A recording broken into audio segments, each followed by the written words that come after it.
The old rotary phone sat on the living room table like a relic of a bygone era. It was an odd centerpiece in the Peterson household, a curious antique that no one had thought to get rid of. It hadn't rung in years, not since David Peterson's grandmother passed away, leaving it behind like a ghostly keepsake. It was more decor than functional, a reminder of simpler times when phones didn't vibrate in pockets or display glowing screens. The Petersons lived in a modest, two-story house on the edge of a small New England town, the kind of place where everyone knew their neighbors, and the streets were usually quiet after sundown. The family had moved there 2 years ago, seeking solace after a tragedy that had left its scars. David, a stern but caring father, worked long hours as an accountant. His wife, Elaine, a warm and practical woman, spent her days managing the household and homeschooling their 2 children, teenage Sarah and 9-year-old Ben. Life was far from perfect, but it was peaceful. At least until the first call came. It was a cold November night. Rain drummed against the windows as the family gathered in the living room. Elaine was knitting on the couch while Sarah scrolled through her phone, half listening to Ben chatter about his new favorite video game. David was in the kitchen, cleaning up after dinner. The hum of normalcy filled the house, wrapping them in a blanket of comfort. Then, at exactly midnight, the phone rang. The sound was jarring, sharp, and alien in its unfamiliarity. It cut through the quiet like a blade, sending a shiver up Elaine's spine. Everyone froze, their eyes darting toward the old rotary phone. Its once muted yellow casing gleamed faintly under the dim light of the living room lamp. Who would call at this hour? Elaine muttered, setting her knitting aside. Probably a wrong number, Sarah offered, though her voice wavered. The thought of anyone using that phone felt strange. It had been disconnected from the main line for years. Or at least that's what they thought. David emerged from the kitchen, wiping his hands on a dish towel. He glanced at the phone with a furrowed brow before picking it up. "Hello," he said, his voice firm and steady. There was a pause. Then a voice. A low, distorted whisper that made the hairs on the back of his neck stand on end. "Did you think you could bury it forever, David?" David's face drained of color. His grip on the phone tightened, and for a moment, he couldn't breathe. He opened his mouth to respond, but the line went dead, leaving only the faint hum of static. "Who was it?" Elaine asked, her voice tinged with concern. She noticed the pallor of his face. "David." He shook his head slowly, placing the receiver back on its cradle. "Wrong number," he lied, avoiding her gaze. But Sarah wasn't convinced. She had seen the way her father's expression had shifted from confusion to fear. "What did they say?" she pressed. "Nothing important," David said firmly. His tone signaled the end of the conversation. He walked back to the kitchen, leaving the rest of the family to exchange uneasy glances. The next night, the phone rang again. This time, Elaine answered. "Hello," she said, trying to mask her nervousness. "Do you still dream about the fire, Elaine?" The voice was a whisper, yet it carried a weight that pressed down on her chest. Elaine gasped, clutching the phone. "Who is this? What do you want?" "Midnight. Every night," the voice said, before the line went dead. Elaine stood there, trembling, her mind racing. No one outside the family knew about the fire. It wasn't something they talked about, not with neighbors, not with friends. The memories were too painful, the guilt too heavy. When David saw her pale face, he knew. "They called again, didn't they?" Elaine nodded, her lips pressed into a thin line. They mentioned the fire." David's jaw tightened. "It's probably some sick prank," he said, though his voice lacked conviction. "I'll call the phone company tomorrow and have them trace the calls." "But how do they know?" Elaine whispered. "Who would do something like this?" David didn't have an answer. On the third night, the entire family stayed awake, their nerves on edge as the clock ticked closer to midnight. The living room felt colder than usual, the shadows longer, darker. The rain had stopped, but the wind howled outside, rattling the windows. At 11:59, the room was silent except for the faint ticking of the wall clock. The Petersons sat together on the couch, staring at the phone as though it might leap off the table. Then, at the stroke of midnight, it rang. David hesitated before answering. His hand trembled as he lifted the receiver. "Who is this?" he demanded, his voice cracking. "You didn't tell them, did you?" The voice rasped. This time it was louder, clearer, though no less menacing. "You didn't tell them the truth?" "What truth?" David shouted. "Who are you? What do you want from us?" The voice laughed. A hollow, chilling sound. "Ask Sarah." David froze, his blood turning to ice. Slowly, he turned to look at his daughter. Sarah's face was pale, her eyes wide with fear. "Dad, I don't know what they're talking about," she stammered. The voice laughed again. "Oh, but she does. Midnight tomorrow. Be ready." The line went dead. David slammed the phone down, his chest heaving. He looked at Sarah, his gaze hard. "What do they mean? What are they talking about?" "I don't know," Sarah cried, tears streaming down her face. "I swear, I don't know." Elaine put a protective arm around her daughter. "David, stop. She's scared enough as it is." David ran a hand through his hair, frustration and fear boiling inside him. He didn't know what scared him more, the calls themselves or the fact that the caller seemed to know things they shouldn't. That night, no one slept. Sarah sat curled up in her bed, clutching her blanket tightly. Every creak of the house, every whisper of the wind outside made her flinch. She tried to tell herself it was just a prank, a cruel joke, but deep down, she felt the weight of the caller's words pressing on her chest. David paced the living room, his mind racing. The fire, the secrets, the guilt. He thought he had buried it all. But someone knew, someone who wanted to hurt them. Elaine stayed with Ben, who had started crying when the phone rang. She tried to soothe him, but her own fear was hard to mask. As the clock ticked toward midnight, the house felt alive with tension. Each passing second was heavier than the last.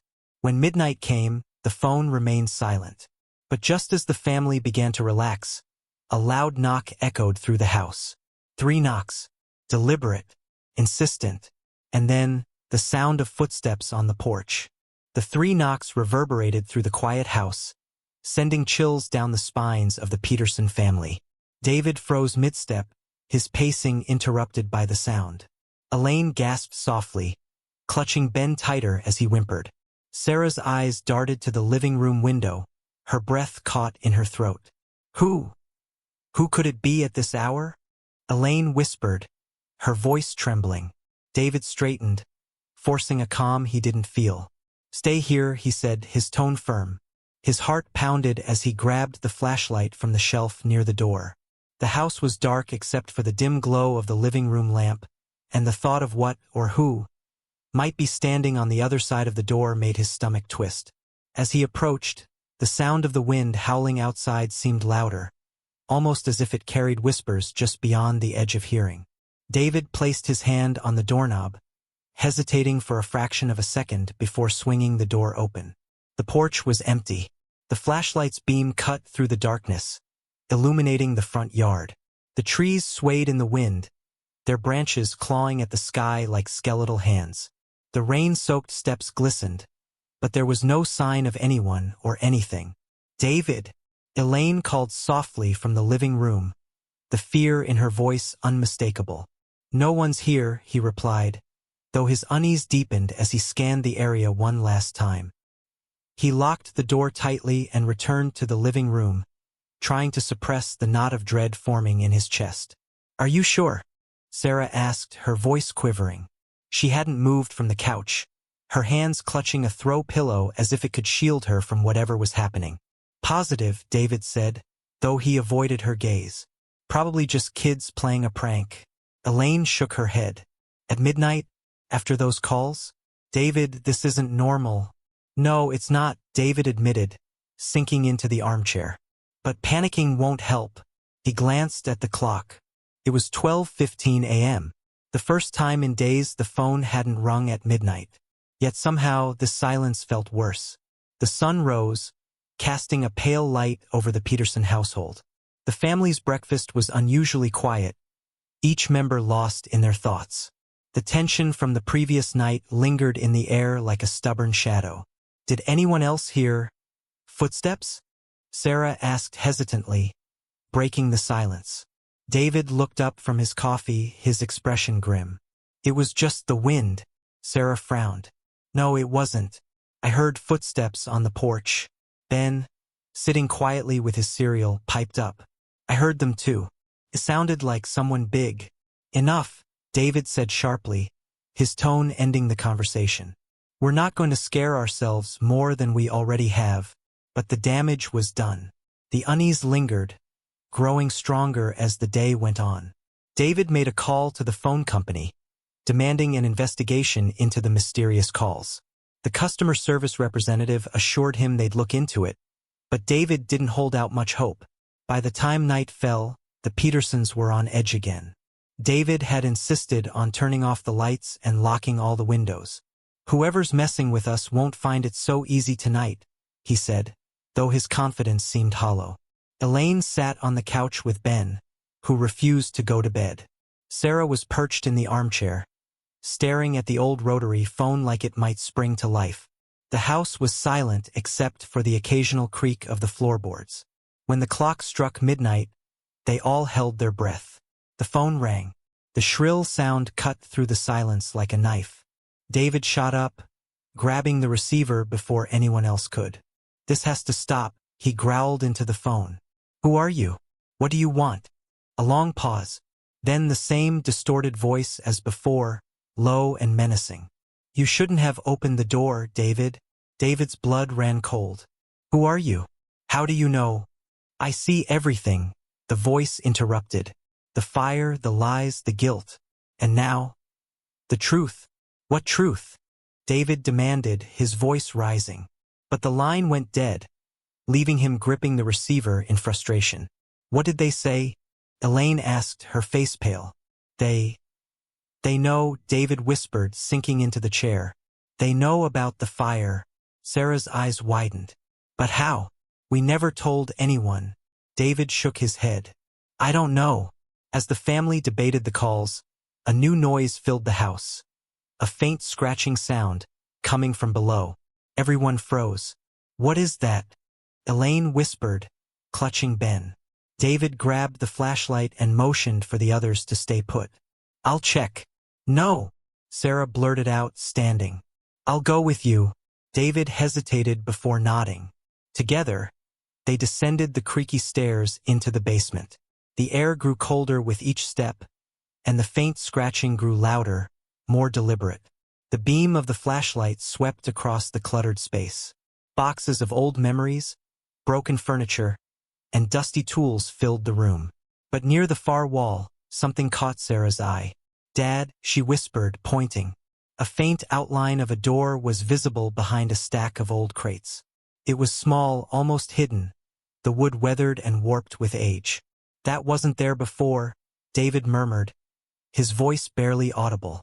The scratching sound was louder now, coming from beyond the door. Should we open it?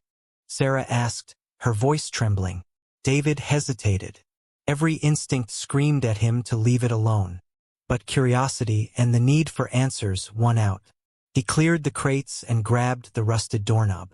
It groaned as he turned it, the door creaking open to reveal a small, dark room. The flashlight's beam barely pierced the gloom, but inside, something glinted. A shiny, black rotary phone, identical to the one upstairs. And then it rang. The ringing phone in the hidden basement room was deafening in the oppressive silence. The sound seemed to reverberate off the walls, making the small, dark space feel even more claustrophobic. David and Sarah froze, their breath caught in their throats.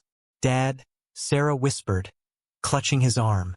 Her fingers dug into his sleeve, her fear palpable. What is this? David didn't answer. His focus was entirely on the shiny black rotary phone sitting on an old, dust-covered wooden table. It was pristine, as though untouched by time or decay. The sight of it made his skin crawl. The phone rang again, the shrill sound cutting through the cold air. Should we answer it? Sarah asked, her voice trembling. David swallowed hard. Every logical part of his mind screamed to turn around, leave the room, and lock the door behind him. But something deeper, curiosity, dread, or perhaps guilt, compelled him forward. "Stay here," he said, his voice tight. "Dad? No. Stay here," he repeated firmly, prying her fingers off his arm. David stepped into the room, his movements slow and deliberate. The air felt heavier, colder, as if something unseen was pressing down on him. The phone rang again. His hand hovered over the receiver, trembling. He picked it up. "Hello," he said, his voice barely above a whisper. There was a pause. Then, the same distorted voice, chillingly familiar. "Did you think you could keep this hidden forever?" David's stomach churned. "Who are you? What do you want?" The voice chuckled, low and menacing. "The truth always comes out, David. And you can't run from it." David's grip on the receiver tightened. "What truth? What are you talking about?" "Ask her," the voice said cryptically. "Ask Sarah." The line went dead. David stared at the phone, his thoughts racing. Slowly, he placed the receiver back on the cradle. When he turned, Sarah was standing in the doorway, her face pale. "What did they say?" she asked, though the fear in her eyes suggested she already knew. "They said to ask you," David replied, his voice sharper than he intended. "What aren't you telling me, Sarah?"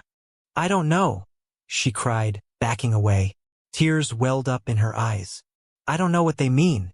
I swear, Dad." David studied her, his expression unreadable. Finally, he nodded. "Let's go back upstairs." Back in the living room, the atmosphere was tense. Elaine and Ben looked up as David and Sarah emerged from the basement. "What was it?" Elaine asked, her voice tight with worry. David hesitated. "Another phone. In the basement." Elaine blinked, confused. "Another phone? How is that possible?" "I don't know," David admitted, running a hand through his hair. "But it's the same voice. And they know things about us. Things they shouldn't." "They?" Elaine asked, her brow furrowed. David didn't respond. Instead, he turned to Sarah. "They mentioned you again." Sarah's face crumpled. "Why do you keep looking at me like I'm hiding something?" "I don't know what's going on, Dad." "Maybe it's trying to turn us against each other," Elaine suggested, stepping between them. "Whoever or whatever is behind this, they want us scared and divided." "Divide and conquer," David muttered, nodding. It made sense, but it didn't make him feel any better. Ben, sitting quietly on the couch, spoke up. "Do you think it's a ghost?" His small voice was laced with a mixture of fear and fascination. Elaine pulled him close. "There's no such thing as ghosts, sweetie." But David wasn't so sure anymore. The following day, David decided to dig deeper. He spent hours combing through the basement, looking for anything that might explain the hidden room and the mysterious phone. Most of what he found was mundane: old tools, forgotten toys, and dusty boxes filled with papers. But then, tucked away in a corner, he found something that made his blood run cold. A stack of old photographs, yellowed with age. The images depicted the house as it had been decades ago, but it wasn't the house itself that caught David's attention. It was the people in the photos. A man, a woman, and 2 children. A teenage girl and a young boy. They were smiling, but something about their expressions felt off. Their eyes seemed hollow, as though the smiles were a mask hiding something darker. David flipped through the photos quickly. At the bottom of the stack, he found a newspaper clipping. The headline read, "Family found dead in apparent murder-suicide." The article described the tragic deaths of the previous owners of the house, the same family from the photos. According to the report, the father had killed his wife and children before taking his own life. The reason?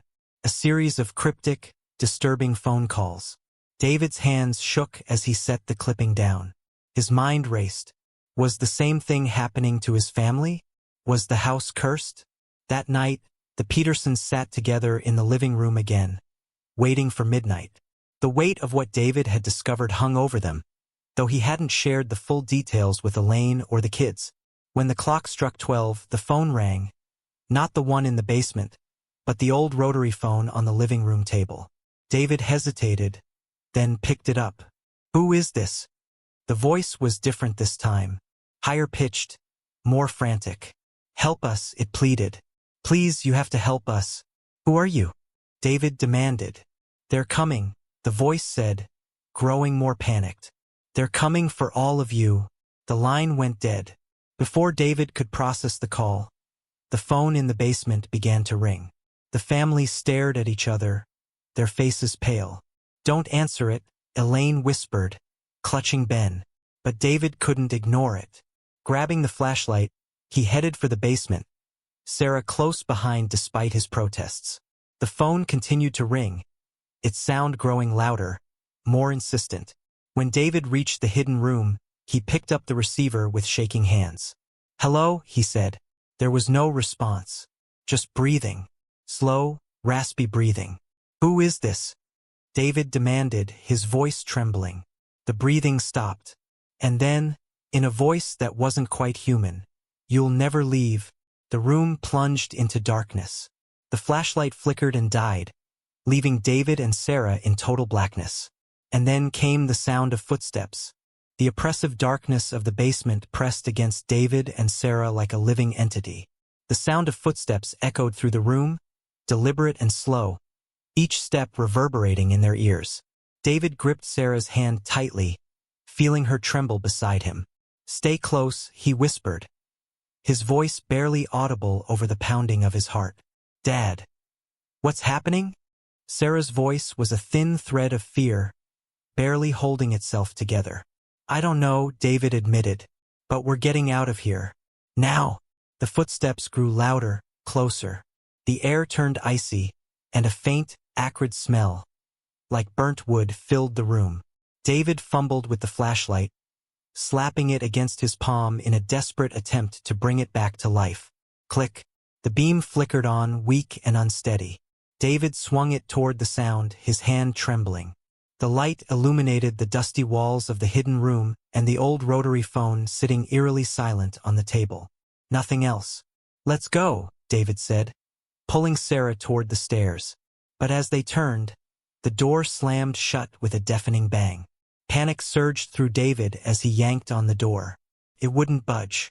The wood felt unnaturally cold under his hands, almost as if it had frozen solid.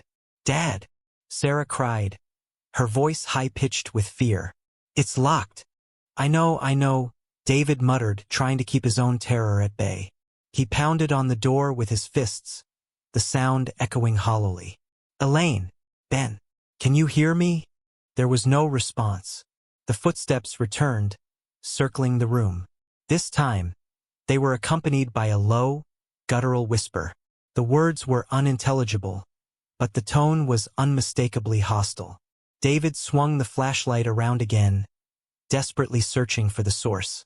The beam landed on a shadow that didn't belong. It moved along the wall, slithering like smoke, its form shifting and unnatural. Dad. What is that? Sarah whispered, her voice trembling. I don't know, David said, backing them away from the shadow. Just stay behind me. The shadow stopped moving, pooling in one corner of the room. Slowly, it began to rise, taking on a humanoid shape. Two glowing eyes, deep red and filled with malice, opened within the darkness. The whispering grew louder, more insistent. David's grip on the flashlight tightened. Leave us alone, he shouted, his voice cracking. The shadow didn't respond. Instead, it lunged.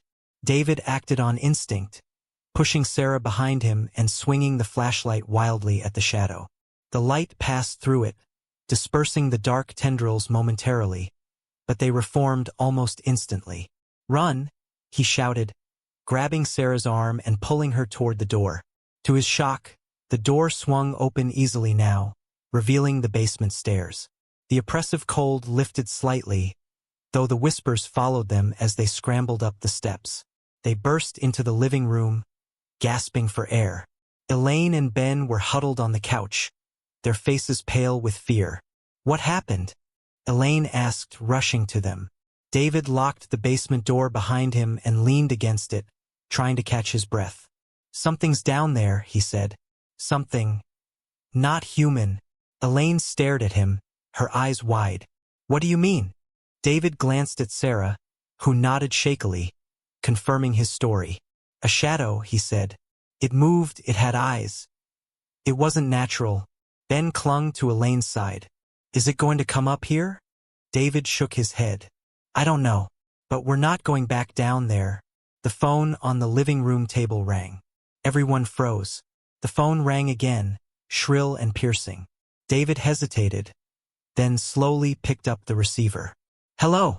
The distorted voice was back, low and mocking. You can't run, David. The truth is coming for all of you. David's grip tightened on the phone. What truth? Who are you? The voice chuckled darkly. The same truth that buried the last family here. The truth you've been trying to forget. I don't know what you're talking about. David snapped. Oh, but you do, the voice hissed. Ask Elaine about the fire. The line went dead. David stared at the receiver, his mind racing. Slowly, he turned to Elaine. Do you know what they mean? He asked, his voice low. Elaine looked startled. Me? No. Why would I? They said something about a fire, David pressed. And they mentioned you. Elaine's face turned pale. I don't know anything about a fire, David. I swear. Then why did they? A loud crash interrupted him. The crash came from the kitchen. Everyone jumped, their nerves already frayed. What now? David muttered, grabbing a knife from the counter as he cautiously approached the kitchen. The family followed close behind, their fear palpable. The kitchen was empty, but the window above the sink was shattered. Glass scattered across the counter and floor. David scanned the area, his heart pounding. Stay back, he warned, stepping closer to the window. The backyard was dark, illuminated only by the faint light of the moon. The trees swayed in the wind, their branches casting eerie shadows. See anything? Elaine whispered. No, David said, his voice tense. But something's out there. A new sound filled the air. A low, guttural growl. Ben clutched Elaine's hand tightly.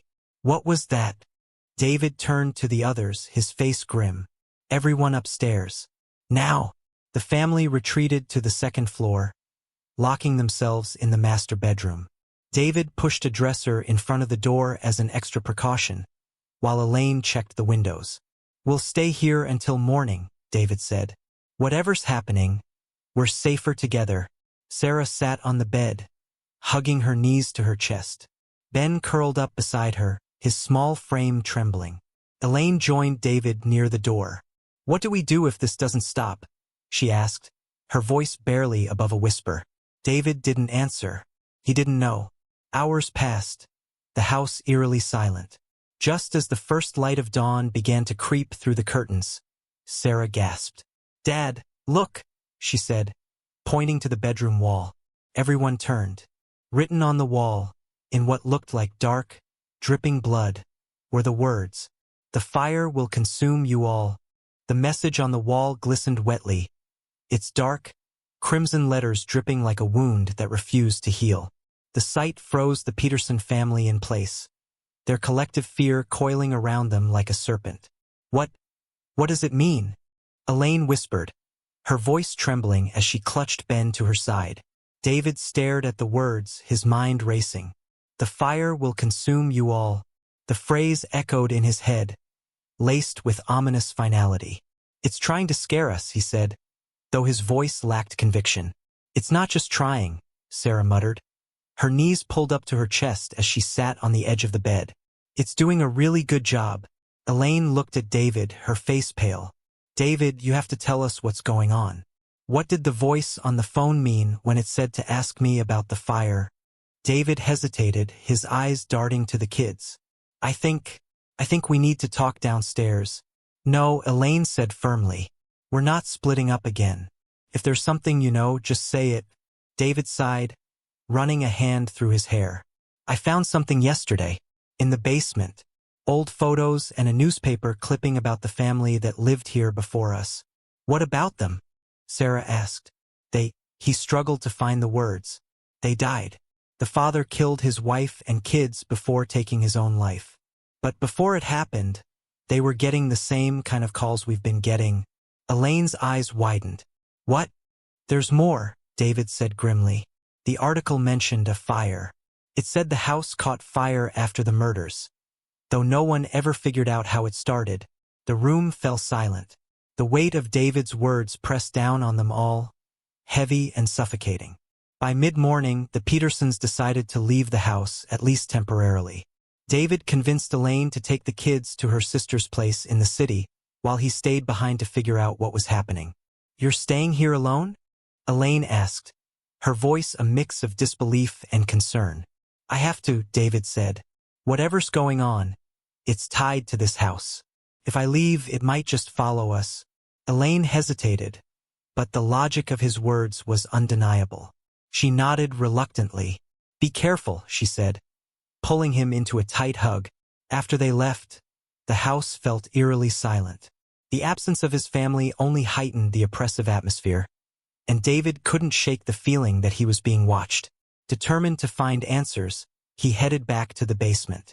The air grew colder with each step, and the memory of the shadowy figure lingered in his mind.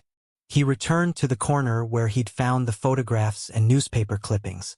This time, he searched more thoroughly, eventually uncovering a small, locked box hidden beneath a loose floorboard.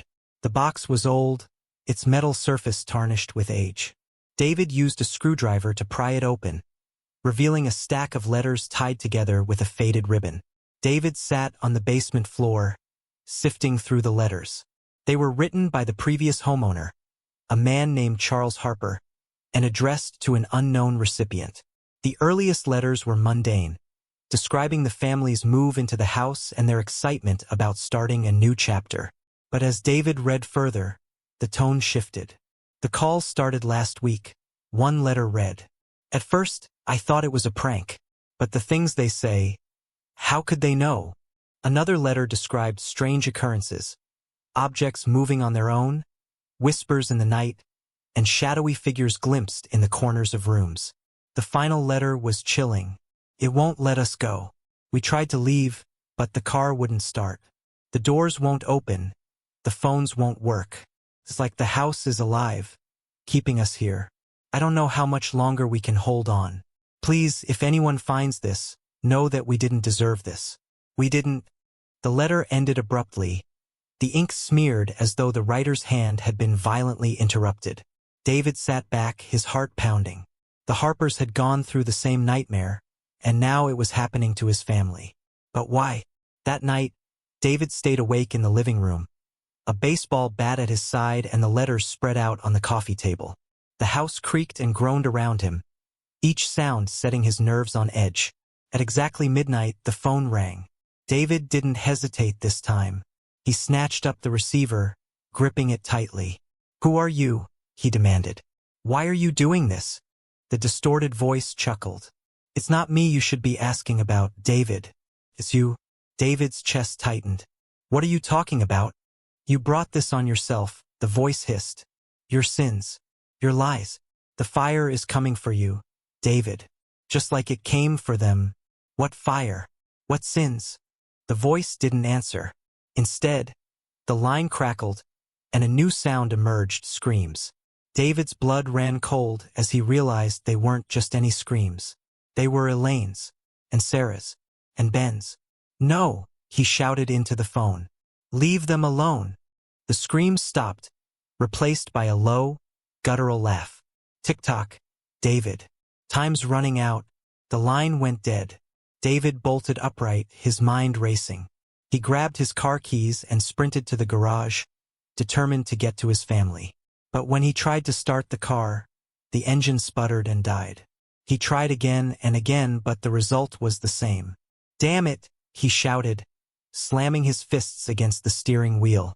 He ran back into the house, grabbing his phone to call Elaine. But no matter how many times he dialed, the call wouldn't go through. In a fit of desperation, David turned to the letters, searching for anything he might have missed. One line from Charles Harper's final letter stood out. "It won't let us go." David's breath caught. He looked around the house, the walls seeming to close in on him. The house wasn't just haunted, it was alive, and it wanted him to stay. David paced around the living room, anxiety gnawing at his insides. His mind kept returning to the chilling phone call and the unmistakable sound of his family's screams. Elaine and the kids were somewhere out there, and he was trapped in a house that seemed to be slowly consuming him. It won't let us go. Those words from the letter echoed in his mind, growing louder with each passing second. He was beginning to realize that it wasn't just the phone calls or the shadowy figures lurking in the corners. It was the house itself. He had to find Elaine.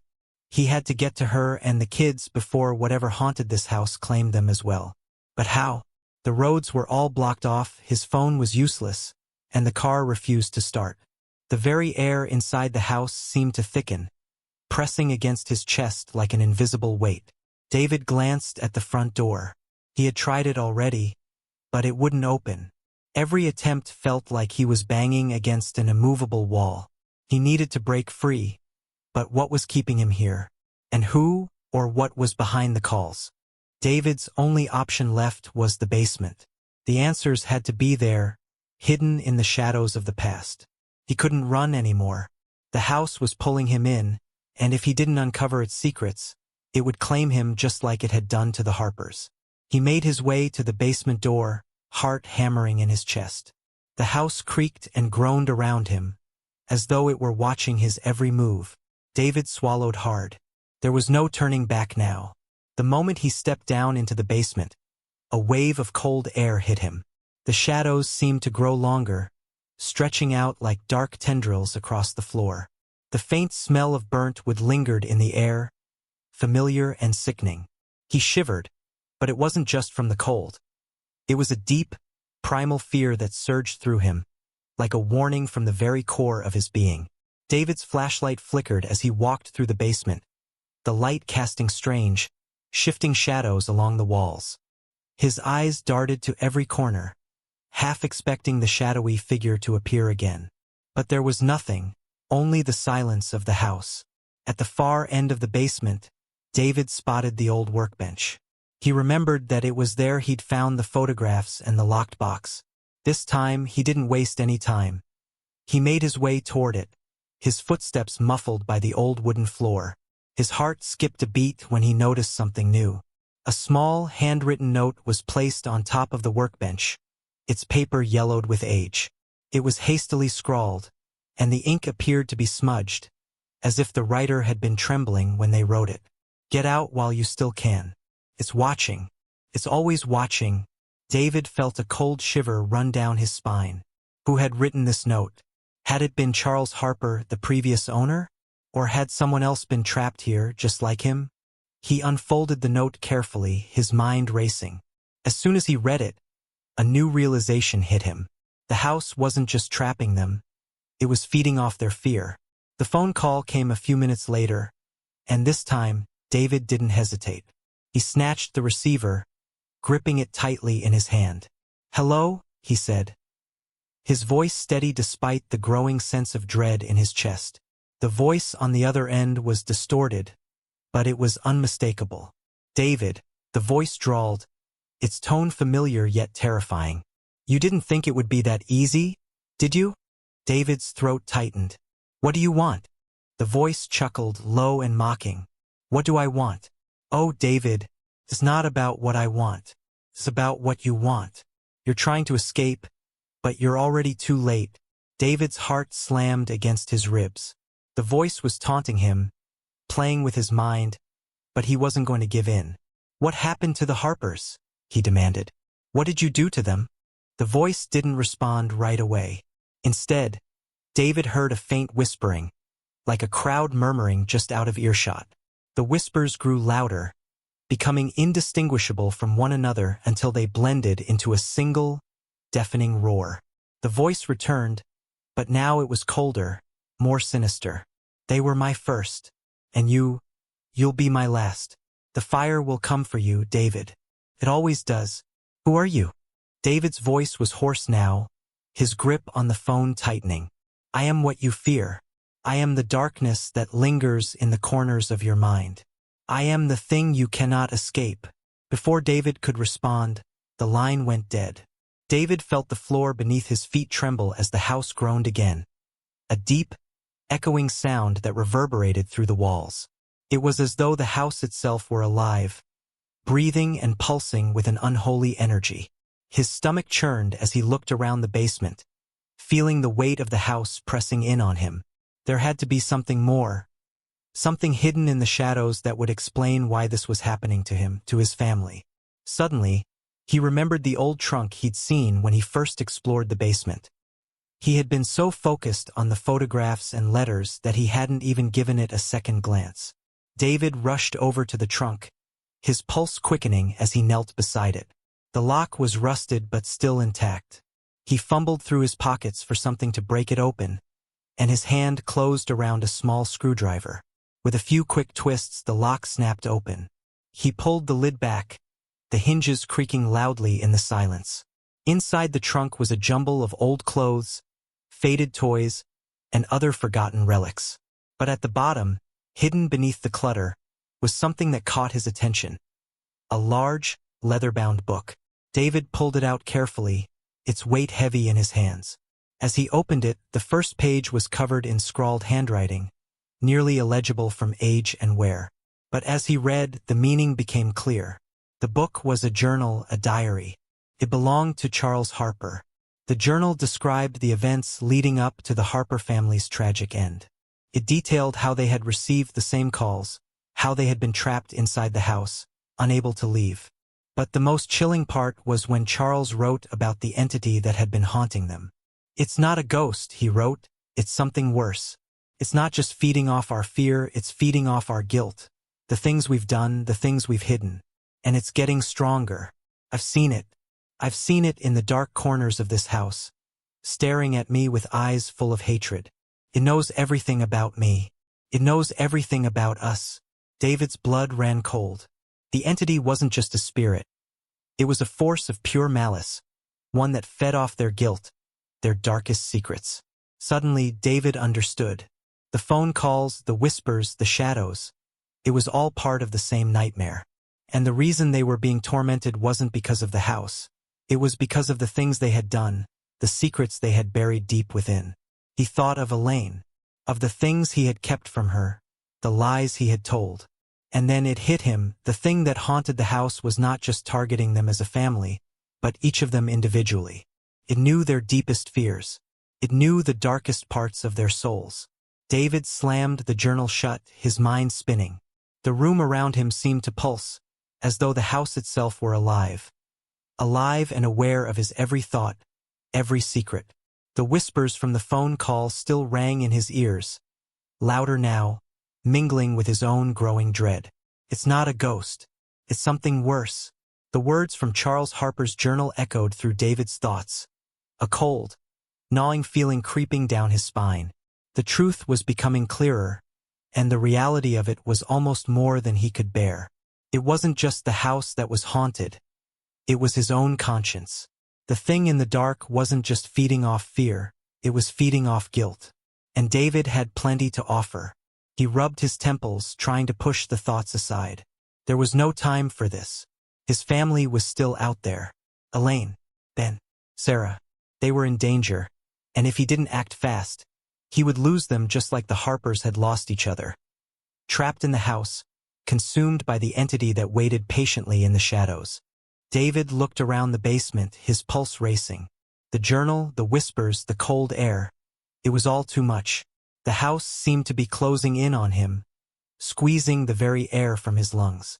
But even as fear and panic threatened to overwhelm him, one thing remained crystal clear in his mind. He needed to get out, and he needed to get his family out before it was too late. The basement door creaked open, and David froze. He wasn't alone. A shadow moved in the doorway, tall and angular, its edges barely visible in the dim light. David's hand instinctively went to the bat he had left on the floor beside him. His heart hammered in his chest. Was it the entity manifesting before him? Or was it something, or someone else? The shadow stepped forward, revealing a familiar face. "Elaine?"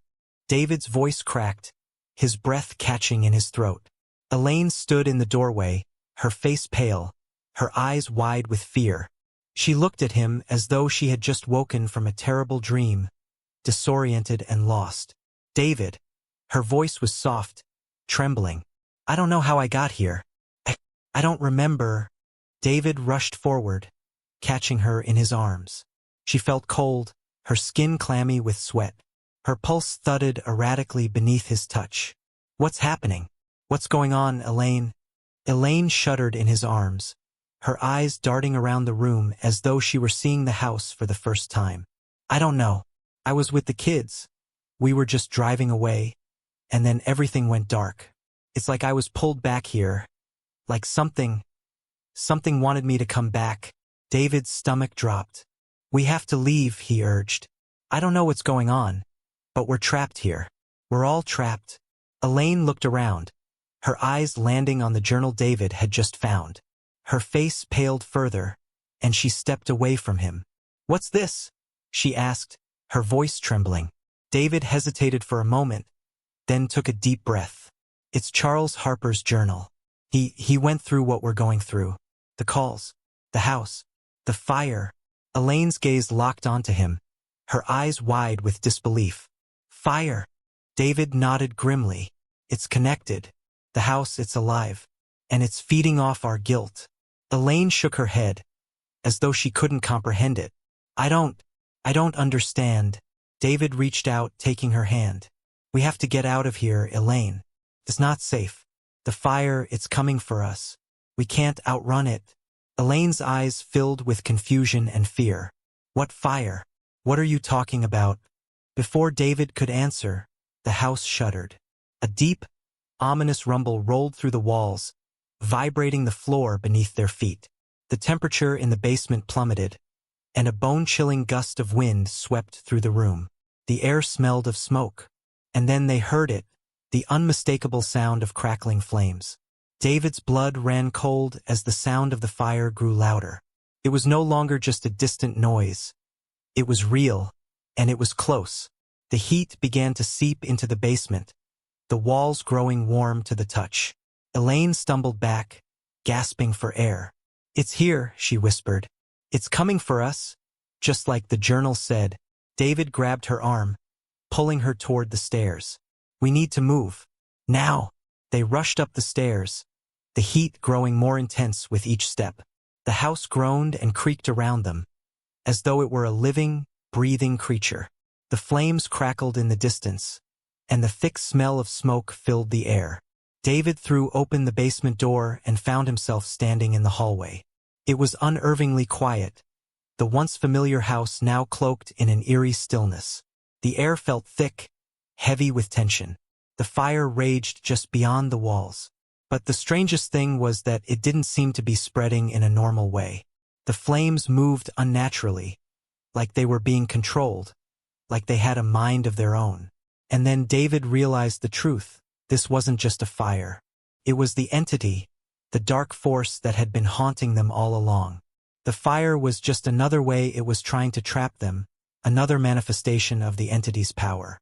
David grabbed Elaine's hand, pulling her toward the front door. But as they reached it, something strange happened. The door wouldn't budge. It was locked, but not in the way it should have been.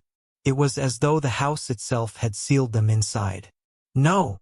David shouted, pulling on the door with all his strength. "We need to leave, Elaine. Now!" But the door remained shut, the flames drawing closer. The temperature was unbearable now, the heat radiating from the walls as if the very house was burning from within. And then, as if in answer to their desperation, the phone rang. David's heart skipped a beat as the phone's shrill tone echoed through the house. Without thinking, he rushed to answer it, his hand shaking as he picked up the receiver.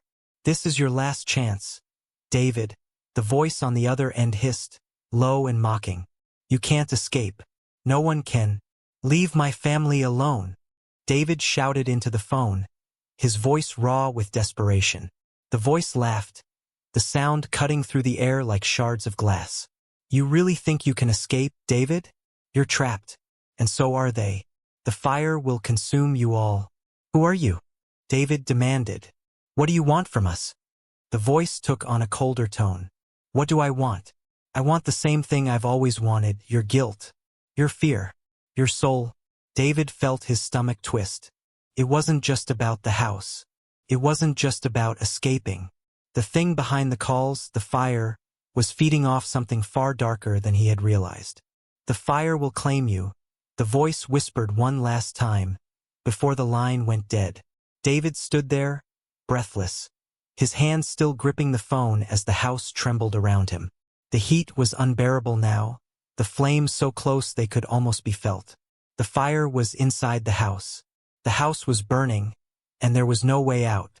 "Elaine," he shouted, turning toward her. "We have to." But before he could finish, the ground beneath their feet shifted. The house groaned louder than before, and the walls began to collapse inward. The fire was coming for them, and there was nowhere left to run. The house trembled violently beneath their feet, the walls groaning as though the very foundation was being ripped apart. David's heart raced, his breath ragged as he pulled Elaine toward the hallway, the fire's roar growing louder, closer. The smoke in the air thickened, choking him, but it wasn't just the fire that filled his lungs. It was the stench of decay, of something ancient and malevolent. "David!" Elaine cried, her voice barely audible over the cacophony. She was dragging her feet now, struggling to keep up as the heat pressed in around them like an unseen force. "Where do we go? We're trapped." David looked around frantically. The front door was still locked, the windows were sealed shut, and every other exit in the house seemed to be blocked by debris. The flames had already begun to lick at the door frames, curling up along the walls in hungry tendrils. The house was closing in on them, swallowing them alive. But then, amid the chaos, David noticed something strange. The air seemed to shimmer in front of him. At first it was faint, like a mirage, but as his eyes locked onto it, the shimmer grew more defined, a dark shape materializing before him. It was a figure vague and formless, moving in and out of the shadows as though it were not entirely bound by the rules of the world. The temperature dropped instantly, and David shivered. The figure was familiar, but it wasn't the first time he had seen it. No, he had seen this entity before. It was the shadowy figure that had appeared in the corners of the house, the one that had watched him from the dark. Elaine saw it too. Her breath hitched as she pulled back in fear. "What is that?" she whispered, her voice trembling. David didn't answer. The shadow was moving closer now, the edges of its form distorting and shifting like a cloud of smoke. It wasn't human, it was something far worse. Something that had been waiting for them in the dark corners of the house. And then, a voice echoed in David's mind. A voice that sounded like 1,000 whispers, all speaking at once. "You cannot escape. You never could. The fire will consume all." Elaine grabbed his arm, her grip tight with panic. "David, what's happening? What is this thing? What does it want?" David's mind raced, piecing together the clues. The journal, the calls, the fire, and now this shadow that seemed to have no physical form but was somehow more terrifying than anything he had ever seen. The shadow moved closer still, its presence suffocating, filling the hallway with an oppressive darkness. It was feeding off their fear. It always had been. Elaine let out a small sob, her eyes wide in terror. "David, I'm scared." David clenched his fists, his jaw tightening. The thing in front of them wasn't just a ghost. It was the embodiment of everything they feared, everything they had hidden deep inside. It was the fire, the darkness, the guilt. The house had been feeding off them, twisting their minds, manipulating their thoughts, until there was nothing left but this. "Elaine, listen to me," David said, his voice steady despite the panic threatening to overwhelm him. "This thing, it's feeding off us. It's feeding off our guilt, our fear. We have to stop it. We have to end it, or it will never stop coming for us." Elaine stared at him, her face pale and stricken with terror. "But how? How do we stop it?" David's mind raced. The journal had given him some answers, but not enough. There had to be a way to stop it, to break free of this nightmare. The shadow grew larger, now taking a more defined shape. It was no longer just a cloud of darkness. It had form, but it was still distorted, like a grotesque reflection of a human. Its eyes glowed with an eerie, unnatural light. "You cannot run. You cannot hide. The fire will claim you all." The voice echoed again, and this time it wasn't just in their heads. The house seemed to vibrate with the sound of it. David swallowed hard. He wasn't going to let this thing take them. Not after everything they had been through. They had to fight back. And then, just as the shadow lunged toward them, something in David's mind clicked. David had seen the pattern now, the house, the fire, the phone calls. Each element had been connected. The house wasn't just alive in a supernatural sense, it was a prison, a cage built from the very things they had tried to bury. The calls, the fire, the shadow, it was all part of the same thing. The house fed off their guilt, their darkness, and now it was trying to consume them entirely. He thought back to the journal again, to Charles Harper's last entries. It wasn't just the fire that had trapped the Harpers in this nightmare. It was the secrets they had kept, the things they had never confronted. The fire was the manifestation of everything they had repressed, everything they had tried to bury deep within themselves. And that was when David understood. The only way out was to confront it, to face the thing that had haunted them for so long, to face their own darkness. The shadow was closing in, its eerie glow growing brighter, but David didn't flinch. He stood his ground, his eyes fixed on the entity in front of him. "We're not running anymore," he said, his voice steady. "We're going to end this. Right now." He turned to Elaine, his hand finding hers in the chaos. She looked at him with wide eyes, her fear palpable. But there was something else there now, something stronger. "David, I'm with you," she said, her voice trembling but resolute. "We can do this. Together." They stepped forward, the shadow looming over them. The house groaned again, the fire now raging through the rooms. But David and Elaine didn't look back. They were facing the darkness head-on. And then, the phone rang again. David reached for it, his hand trembling as he picked up the receiver. He didn't even need to say anything this time.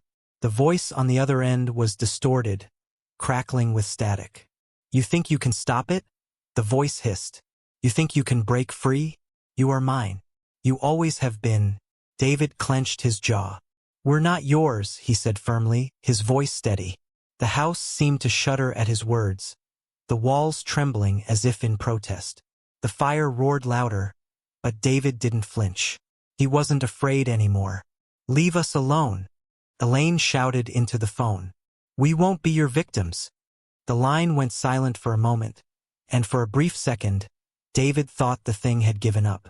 But then, the shadow shrieked, a sound that made David's blood run cold. It was angry, furious. "You cannot escape. You cannot break the chains.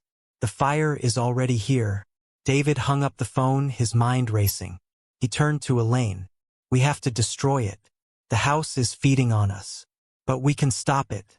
Together, they stood there, hand in hand, as the fire continued to rage around them. The house creaked and groaned, as though it were alive, struggling to keep them inside. But David knew that they couldn't stay much longer. The fire was closing in. The only way to break free, to end the cycle, was to face the truth, whatever it was that they had been hiding from all along. They had to confront their fears, their darkest secrets. Only then could they free themselves from the house's grip. And just as the flames reached the doorframe, consuming the last remnants of their escape, David whispered, "We're done running.